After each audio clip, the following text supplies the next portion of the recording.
Hòstia, que és com...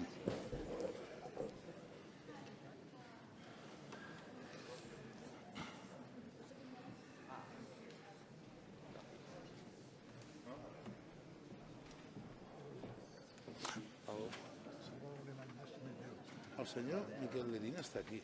No el conec? Sí, no? Sí que està.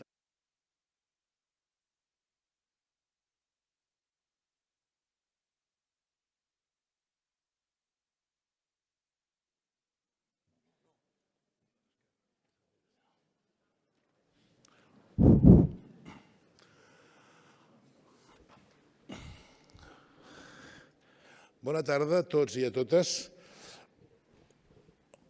I això donarà... Senyor Miquel Lerín, que és besnet del tenor Francesc Vinyes, el pare Manel Gasch, que és l'abat de Montserrat i que ens farà després el pregó, Salvador Alemany, president de la Fundació del Gran Teatre del Liceu, Francesc Gaudier, que és el president del Cercle del Liceu, membres del jurat, amics del Festival de Tenor Vinyes, amics de la lírica. És un goig poder-vos donar la benvinguda en aquest Saló de Cent a la presentació del 61è Festival de Tenor Vinyes. Com a regidor de Cultura és un goig especial poder donar la benvinguda a tots i en aquest festival que és un privilegi per a aquesta ciutat i, òbviament, pel món de la lírica. Al llarg dels anys, en aquests moments ja 61, aquesta competició de lírica ha donat un gran prestigi en aquest món, ha permès posar veu a un talent que probablement sense aquest tipus de festivals i competicions no podria tindre les oportunitats que ha tingut i alhora ha estat també una enorme oportunitat per donar a conèixer Barcelona, una ciutat perfectament vinculada en el món de la lírica a través del Gran Teatre del Liceu. La veritat és que en aquesta edició jo voldria recordar i donar les gràcies a la gent que ha fet possible, i aquí haurem de citar gent com el senyor Matabosc o, per exemple, el Víctor, director artístic del Liceu, que han aconseguit que aquesta competició, aquest concurs, aquest festival, permeteu la paraula competició no és una paraula que sigui especialment adient, tot i que seria semànticament correcta, però en realitat és un concurs, però aquest espai d'oportunitats per a nous talents del món de la lírica ha aconseguit en els darrers anys una extraordinària vinculació amb alguns dels grans temples de la lírica del món, amb el Metropolitan, amb el Teatre Real de Madrid, amb l'Escala de la Milán, etc.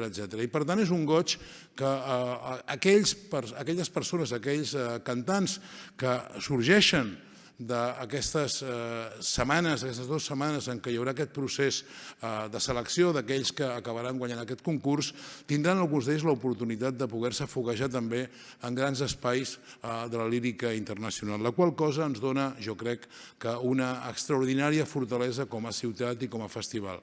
Òbviament voldria agrair de manera especial també el treball que ha fet el Gran Teatre del Liceu acollint aquest festival. N'és la casa d'alguna forma i per tant crec que és important també fer-ho remarcar. I és important dir-ho, deixeu-me que faci un recordatori especial, en un moment en aquest en què venim de celebrar el centenari de 2 grans figures del món del cant i de la música a Barcelona, 2 barcelonines tan importants com Alicia de la Rocha i Victòria dels Àngels. Per tant, és una edició que crec que a més de tindre ja 61 i per tant vol dir un festival o un concurs absolutament consolidat, és també una oportunitat de recordar-nos que aquesta és una ciutat que ha donat llum, que ha permès o que ha posat al món enormes figures del món de la música, bé sigui del cant, bé sigui de la interpretació musical. Per tant, celebrem-ho tots, estiguem supercontents de que siguem una ciutat amb aquesta capacitat de generar talent musical i alegrem-nos també que aquest 61 concurs Tenor Vinyes tingui tanta o més vitalitat del que ha tingut mai. Llarga vida en aquest concurs, llarga vida al Tenor Vinyes, llarga vida a la lírica. I permeteu-me ara que doni la paraula al senyor Manel Gasch, abat de Montserrat, que és qui li hem demanat que ens faci el pregó d'aquest 61è Festival Tenor Vinyes. Sisplau.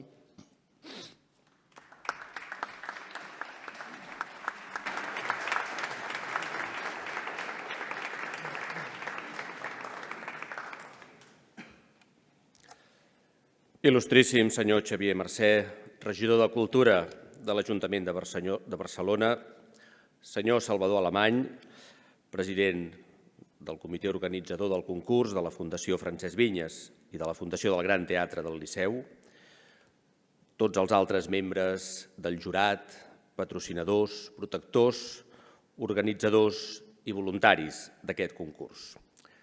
Senyores i senyors, l'esperit amb el qual em dirigeixo a tots vostès aquesta tarda, en la qual inaugurem el 61è concurs de cant Tenor Vinyes, només pot ser un esperit de joia, d'il·lusió i d'agraïment, per dir-ho en una paraula, un esperit de celebració. Molt sovint em toca justificar què fa l'abat de Montserrat fent segons què. Per això, en començar aquestes paraules, en veure la llista dels qui m'han precedit, en veure que sóc el primer eclesiàstic de la història que fa aquest pregó, només em venen al cap les primeres paraules de la flauta màgica de Mozart, Zu Hilfe, ajuda. Hi ha amistats perilloses que són capaces de rescatar vincles creats molts i molts anys enrere per convidar i oferir-li a un servidor que estigui avui aquí. Aquestes amistats han estat capaces d'arrencar-me del claustre de Montserrat per venir a compartir algunes passions personals i antigues que són les culpables que jo sigui aquí. Barcelona, la música, l'òpera, el Gran Teatre del Liceu. Espero que els sentiments que expressaré trobarem punts en comú amb molts de vostès en aquestes passions personals que comparteixo. He escrit aquestes paraules com un aficionat a l'òpera. Estic segur que aquest concurs Tenor Vinyes ha estat motiu que moltes passions s'hagin trobat, es trobin un any més en aquesta edició i esperem que es continuïn trobant durant molts més anys. I plenament convençut que la passió pot ser una virtut, he titulat aquest pregó Passió i virtut. Crec que ambdós conceptes tenen molt a veure amb l'òpera i amb la música. Passió ve del grec pathos i és la capacitat de quedar subjugat pel sentiment. Els grecs deien que aquesta passió pertanyia a la part de la persona que no era educable i que només la part intel·lectual mereixia l'esforç de la pedagogia. Afortunadament, les coses han canviat molt i tothom reconeix ara el lloc que el sentiment, especialment la percepció estètica, té en la formació de les persones.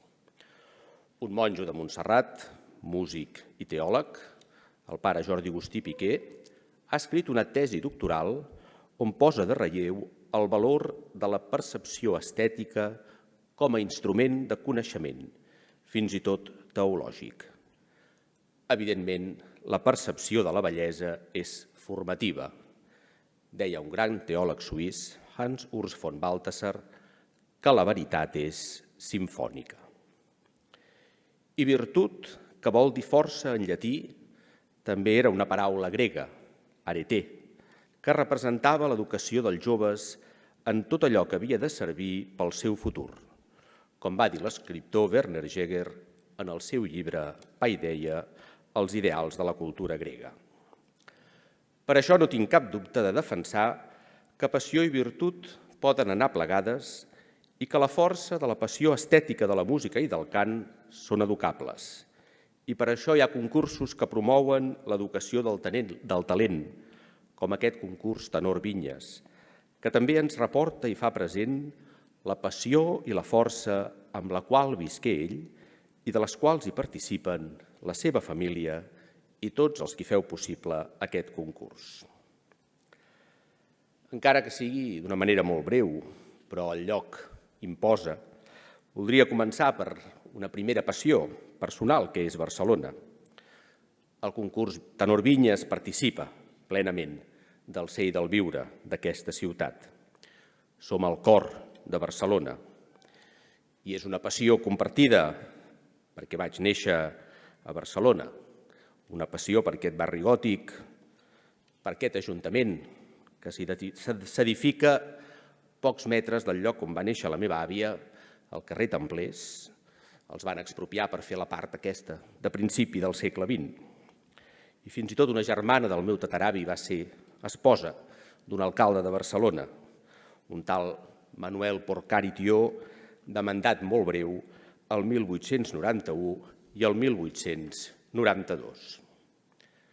Aquesta Barcelona antiga, que li ha donat tot un caràcter amb les seves institucions.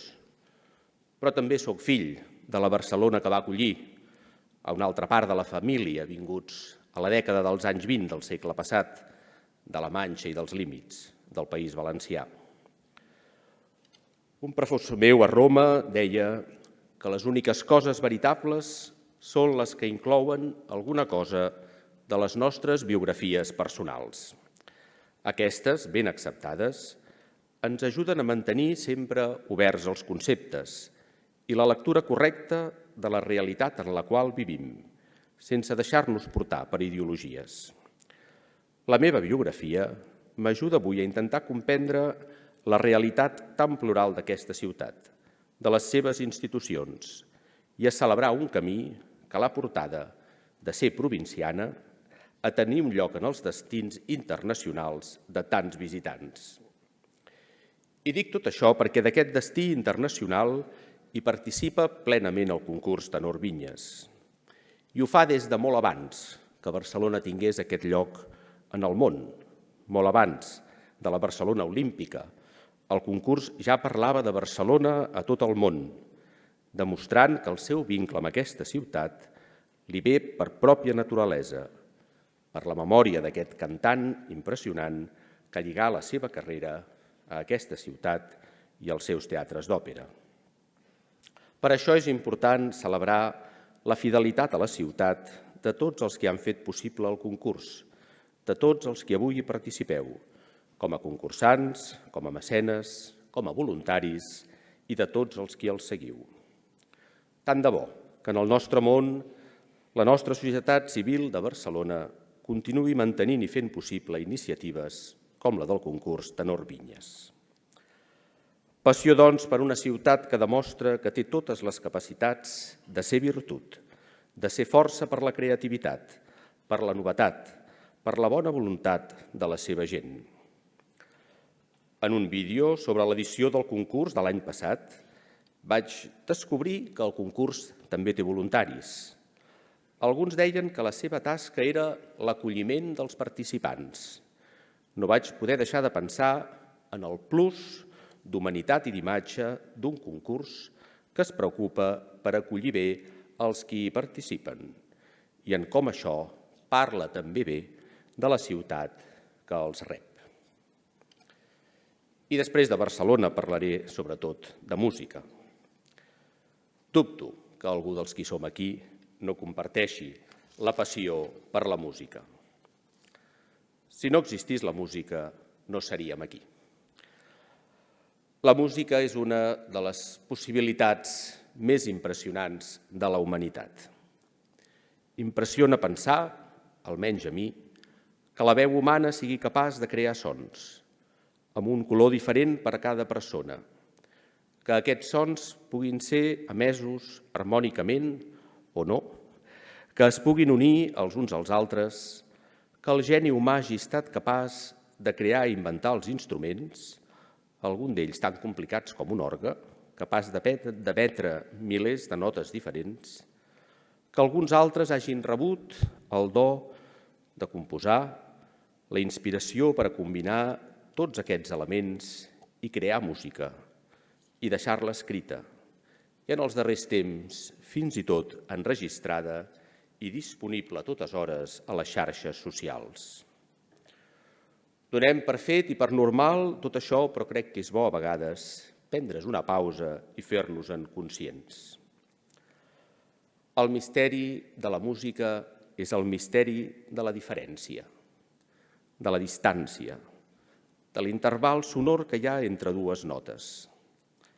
Perquè a través de totes aquestes possibilitats, la música esdevé un dels més preuats vehicles de l'ànima, capaç d'explicar tota mena de sentiments.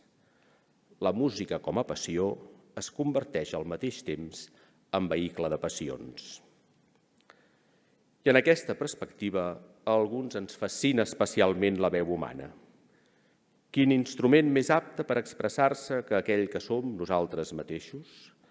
Aquell so que només podem fabricar amb el mateix aire que respirem i que ens manté vius? I la nostra passió, la nostra fascinació per la música cantada té molts matisos. El primer és la varietat del que pot transmetre.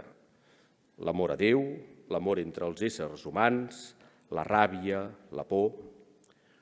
Una transmissió de passions humanes que en l'òpera no és científica, no és psicològica, té fins i tot un punt naïf. El mateix Tenor Vinyes escrivia en el seu llibre Leyendas del Santo Graal i de Parsifal que ens calia aproximar-nos a la llegenda, en aquest cas concret la de Parsifal, amb aquesta actitud. No profundices, pues, amado lector, lee y cree lo que te plazca, ni busques indagar si la verdad es o no reluciente, ya que razonando sobre ella podrías apagar su brillo, como el agua apaga el fuego y el sol la rosa. Cal dir que aquest llibre, d'unes 100 pàgines, és una mostra absolutament increïble de l'interès d'un intèrpret pel personatge que canta, explicant-ne tota la prehistòria, les versions de la llegenda del Graal, aportant detalls que el text de Wagner omet. M'ha donat personalment un coneixement de Parsifal més profund i també molts arguments pels que encara diuen que el Graal el tenim a Montserrat, cosa que desconec en absolut, i que el Tenor Vinyes, amb gran honestedat i sense escombrar cap a casa, el col·locava primer a Sant Juan de la Penya i després a València. En aquest estudi del personatge de Parsifal ens n'adonem de la capacitat de l'òpera de reprendre un dels grans temes de l'univers occidental, la figura del Salvador, de l'heroi, connectat evidentment al món transcendent i amb referències cristianes en el cas de l'òpera de Wagner. Una figura amb la qual encara avui podem analitzar moltíssimes produccions audiovisuals que ens parlen d'algú que ens ve a portar una certa felicitat i salvació en un món que es creu a vegades que no li cal ser salvat de res. Opinió que, com es poden imaginar, no comparteixo, perquè crec que, sincerament, hi ha força coses a millorar en aquest món. Des d'aquesta innocència naïf, amb la qual el tenor ens demana que ens posem davant dels libretti, dels fets narrats, l'òpera canta l'amor, pretesament autèntic, potser perquè no té futur, l'amor dels duos, del quart acte de la Traviata o del final de la Bohème. Canta també la ira, com a Rigoletto, en el seu crit de venjança a la vendetta. Recordo un aficionat dient que si no saltaves automàticament de la cadira després d'escoltar la vendetta és que no l'havien cantada bé. Canta la inspiració religiosa de l'Ave Maria d'Otello, o sobretot, en una de les pàgines, i potser el sorprendrà, per a mi més religioses del repertori operístic clàssic que jo conec, canta fins i tot la incomprensió davant de Déu. Ho fa el crit que surt del fons d'una ànima que ha tocat fons i que li crida a Déu en el vici d'arte de Tosca, nell'ora del dolore, perché, Signore, perché me ne remuneri così? Reprenent amb un potent dramatisme el tema etern del mal i d'un Déu que no respon amb la justícia ni a les bones obres, quante miserie connobbi aiutai, ni a la pregària, sempre con fe sincera, ni tan sols quan es canta per a les estrelles i per al cel, diedi il canto agli astri, al ciel che ne ridean più belli. Els asseguro que amb els temes d'aquesta àrea n'hi ha per fer una classe de teologia, però no tinguin por, que no he vingut a això. A més, tot i que els temes tinguin paral·lels cristians, al final de l'escena, amb les punyalades de Floria Tosca a Escàrpia, no són precisament una solució molt evangèlica, però l'òpera no és catequesi. Els records personals entorn d'aquesta àrea són intensos, ja que Tosca va ser la primera òpera que vaig escoltar al Liceu, al gener del 1985, en la versió d'Eva Marton, un diumenge a la tarda. En aquella producció cantava Jaume Maragall, que malauradament no cantava aquell diumenge i no el vaig poder escoltar. Tenia 14 anys. Li he d'agrair molt a la meva àvia que agafés la grip i que jo pogués acompanyar el meu avi a aquella representació. No he volgut ser exhaustiu, ja que podríem analitzar tot el repertori des d'aquest punt de vista de les passions. Però una breu conclusió a tot això és que el compositor pot fer de la passió virtut i és capaç de traduir en música la potència del sentiment i de transmetre'ns-el. I això és profundament educatiu. Amb aquests exemples breus, llegits des de la meva sensibilitat, naturalment religiosa i espiritual, expressaria el desig a tots els que us dediqueu a l'òpera, als estudiants de música, a tothom, perquè seguint els passos del tenor Vinyes no us quedéssiu en la superfície i anéssiu al fons de tot allò que els personatges i el drama són capaços d'expressar. I tot això em sembla que té una vessant important en la música en directe. Tots hem gaudit dels enregistraments, però seria possible aquesta intensitat, aquesta passió que provo d'explicar sense el directe? M'agradaria fer una defensa de la música en directe, d'aquella que escoltem en teatres, en auditoris, en esglésies, aquella que no ens permet posar cap aparell en pausa o saltar-nos algun fragment. Totes aquestes coses estan molt bé i tothom és lliure de practicar-les, però el directe ens porta a una altra gran fascinació, potser molt pròpia del món de l'òpera, que és el risc. Per què?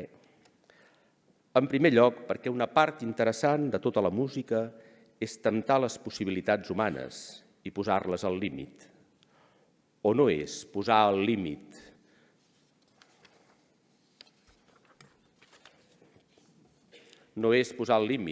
de la naturalesa d'unes cordes vocals, les notes del tenor en l'Alfredo, els Puritani de Bellini o les de Zerbinetta, d'Ariadne auf Naxos, de Richard Strauss.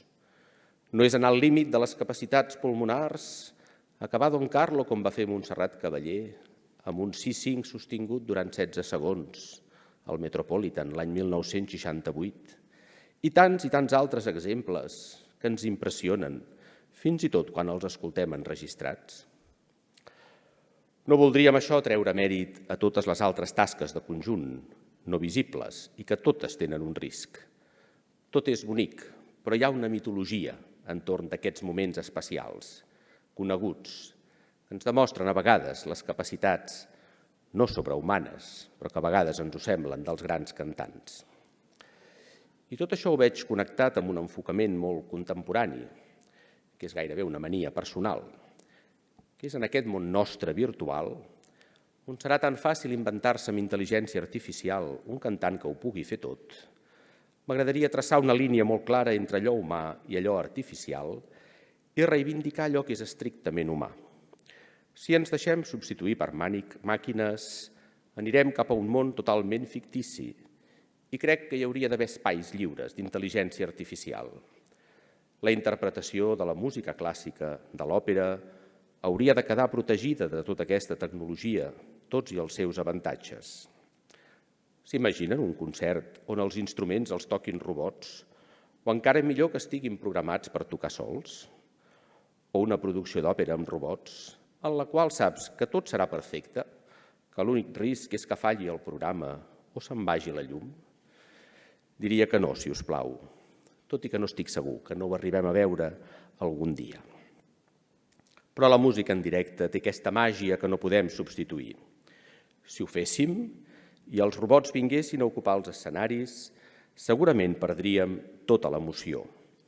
Perdríem aquesta dosi d'humanitat de les coses que cada cop veig més diluïda en la nostra societat i que em preocupa profundament.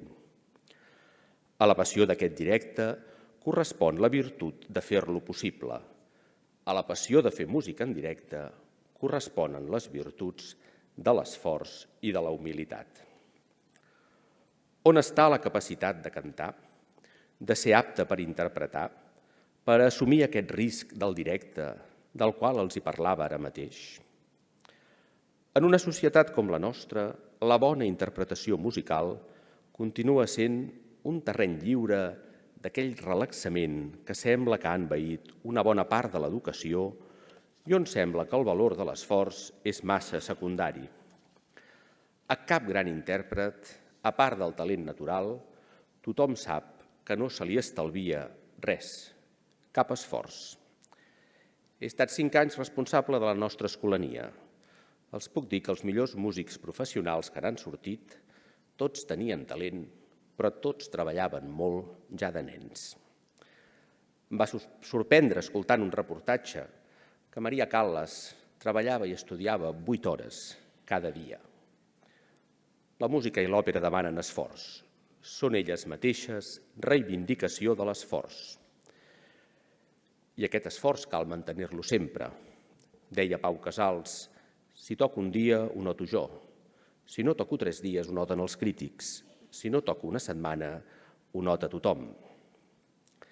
I encara per posar un altre exemple, la soprano Luciana Serra, que va ser fa poc al Conservatori del Liceu fent unes masterclass, soprano que jo considero d'una tècnica prodigiosa, ella mateixa reia dient que se li acostaven alumnes a dir-li que no aconseguien fer les agilitats que feia ella. I els deia, jo he estudiat 10 anys per fer el que faig, o que els ensenyés com fer-les. I els preguntava, tens 3 anys per aprendre-les?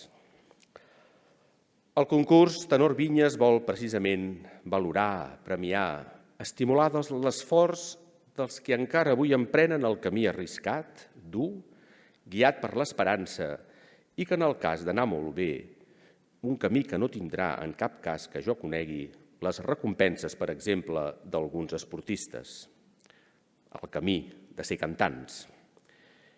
I aquest esforç comença per un realisme sobre les pròpies capacitats. I aquí ens trobem amb l'altra gran virtut, l'humilitat, que fa grans les coses quan reconeix la seva petitesa. Ja sé que la humilitat no és precisament la virtut que associem més als divos i a les dives, als qui canten i a tots els altres que hi ha en el món artístic, però crec que és important. Humilitat ve d'humus, de terra, de la terra on pot créixer alguna cosa. La humilitat és un motor base d'aquest esforç. Només avança qui sap que té alguna cosa que cal millorar. La humilitat em sembla la perspectiva justa per posar-se davant de la música. L'honestedat amb qui l'ha creada ens hauria de guiar sempre. Però humilitat també davant de la tradició. Som intèrprets. Poques pàgines del repertori ens en donen una clau millor que Adriana Lecouvreur quan diu «Io sono l'umile ancella del genio creator. Del verso io son l'accento, mite gioconda atroce mi chiamo fedeltà. Un soffio è la mia voce che al nuovo dì morrà». Com ens agradaria poder aplicar amb justícia aquests versets a tots els qui són intèrprets d'una partitura, d'una música. En aquest món, l'artístic, l'empresarial, a vegades no saps on acaba la creativitat, que sempre va lligada a la interpretació i on comença una altra cosa. Mai no li farem un favor a cap projecte si no posem la fidelitat al davant. I en el món de l'òpera, tal com l'he gaudit jo, la fidelitat s'hauria de posar sobretot a la veu humana, la gran protagonista. No estic al dia de les veus actuals i segueixo l'actualitat operística de lluny, entre altres coses perquè, com molts de vostès han experimentat, una veu només s'aprecia realment quan l'escoltes en directe, i escolto molt poca òpera en directe. Però vaig tenir la sort dels anys 80 i 90 de poder escoltar en directe al Liceu el que jo anomeno gairebé el final d'una era. Sutherland, Cavallé, Kraus, Carreras, Domingo, Pavarotti, Cosotto, Freni, i després alguns cantants una mica més joves amb la seva plenitud, com Edita Gruberova. I per edat no vaig poder escoltar Renata Tebaldi, com alguns de vostès. A vegades a un li sap greu no haver nascut 30 anys abans. Però tots en recordem la veu. Tenien veu i sabien ser intèrprets. Avui a vegades tinc la impressió que allò més important és si l'òpera passa a l'època de la Guerra Civil, en el present, en un futur molt immediat. Deixeu-me que faci una mica de broma, d'allò que podem estar segurs és que la posada en escena no serà quasi mai la que va deixar escrita l'autor del libretto. Potser algun dia, per variar, es podria deixar una òpera a la seva època. Però bé, és la creativitat dels directors d'escena. I no vull tampoc quedar com un superconservador que li agrada tot, com s'ha fet des dels últims 100 anys, ni molt menys. Però algunes vegades s'ha de fer una mica d'exercici mental quan vas a una òpera per situar-te. Tot això que els he dit forma part, en definitiva, i vaig acabant, de la passió que neix quan la veu humana es troba amb la inspiració musical, quan ens deixem portar per la fascinació de les seves capacitats expressives, l'afició a l'òpera, l'amor al Gran Teatre del Liceu i a totes les altres iniciatives que fan possible l'òpera en altres llocs de Catalunya, i naturalment no voldria oblidar-les, fan possible, i naturalment també aquest concurs de cant Tenor Vinyes, són un acte de fe en la il·lusió dels joves cantants. Aquí m'agradaria dir-los que, tot i les dificultats i l'esforç de preparar-se i optar a una carrera professional, són els qui tenen la capacitat de continuar alimentant aquells moments de somni, d'emoció, d'eufòria, de preparar-se de tants amants, aquells moments d'eufòria de tants amants del cant, aquells moments que només els que hem viscut sabem fins a quin punt són intensos. D'aquesta passió en poden sortir moltes coses bones i virtuoses, educatives, com aquest concurs que avui inaugurem. I permetin-me que, per acabar, expressi aquesta darrera idea en castellà i en anglès. No sé si tenim algun concursant, potser algú que ve de fora, dels que han pacientment escoltat tot això sense entendre quasi res.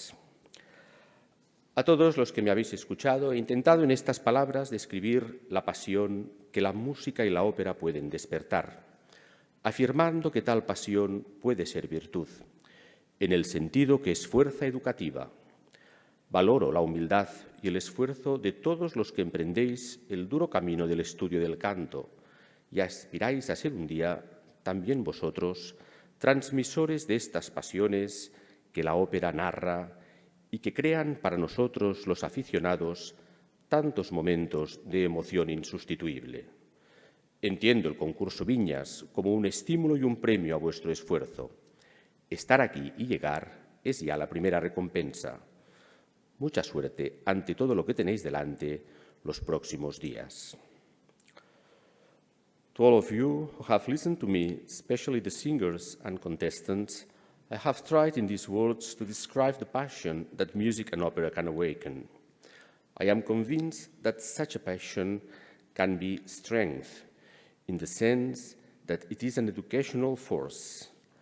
I value the humility and effort of all of you who undertake the hard path to study singing and who aspire to be one day able to convey to us, the fans, these passions that opera narrates. May you be the instruments to the many moments of emotion that we look forward to have again. I understand this Tenor Viñas contest as a possibility and a reward for your efforts. To be here is already the first prize. Good luck in front of everything that is going to happen these following days.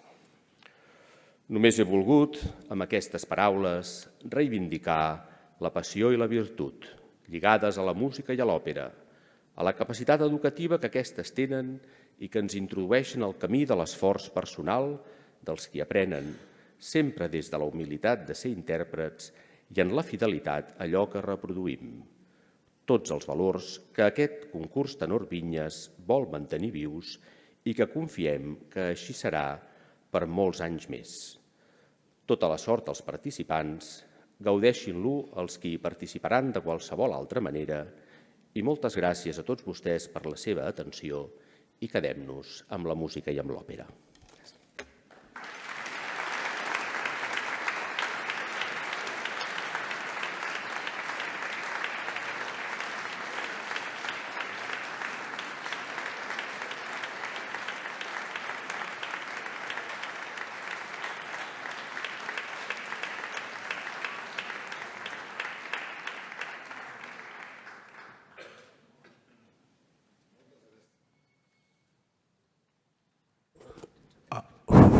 Moltes gràcies, pare Manel Gas, per aquest pregó. Ara gaudirem d'un recital de cant a càrrec de Francesco Meli, acompanyat al piano per Davide Cavalli.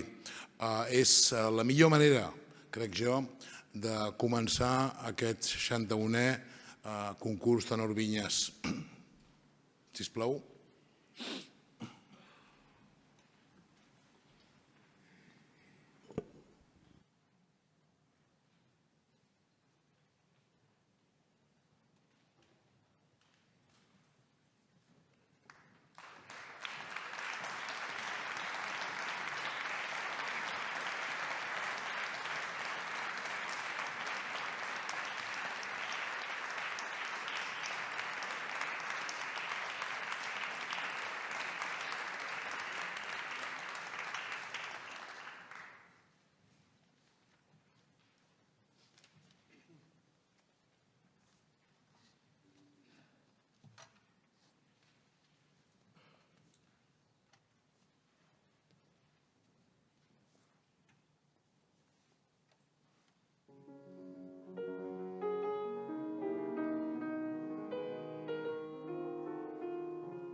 cantatrice e cor e speme e sogni e amore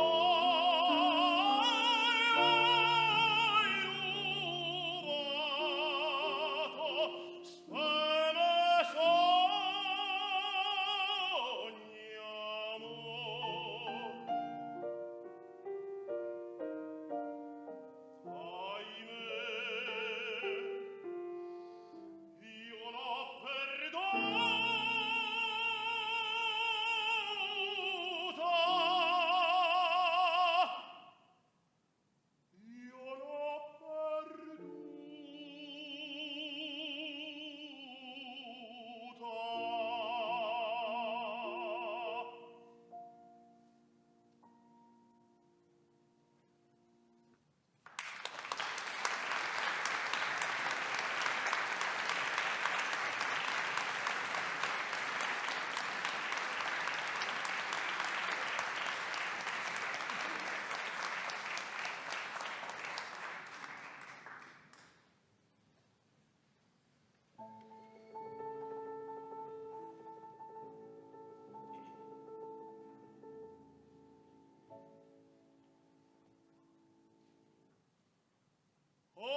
sempre accanto, foglia di rosa.